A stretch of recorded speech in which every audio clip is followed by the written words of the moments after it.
Mga idol, alam niyo naman ang pulburo na idol, paborito ng bata mga idol.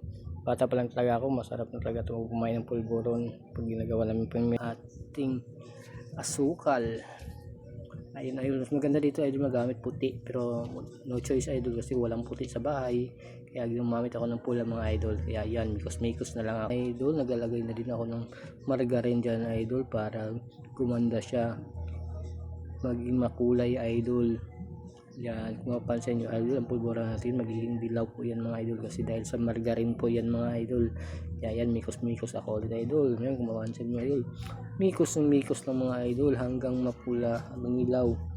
Ayan, yan idol, pag ganyan mga idol, malapit na maluluto idol. Kaya yan, bilisan lang po yan mga idol, kasi merienda lang namin yan mga idol. Yan ang pong naisipan ko, kasi dalawa pong niluto ko mga idol, merienda, isang pulburon at saka isang hotcake mga idol. Kaya yan mga idol, yan po ang merienda namin idol. Mas maganda talaga idol magluto ka kaysa bumili ka, makakarami ka talaga idol pag nagluluto ka. Kaya salamat idol sa panonood idol. Comment nyo idol kung taga saan kayo idol, para naman alam ko kung saan napunta yung video ko at saan napadpad mga idol. Kaya maraming salamat mga idol, God bless, ingat po kayo.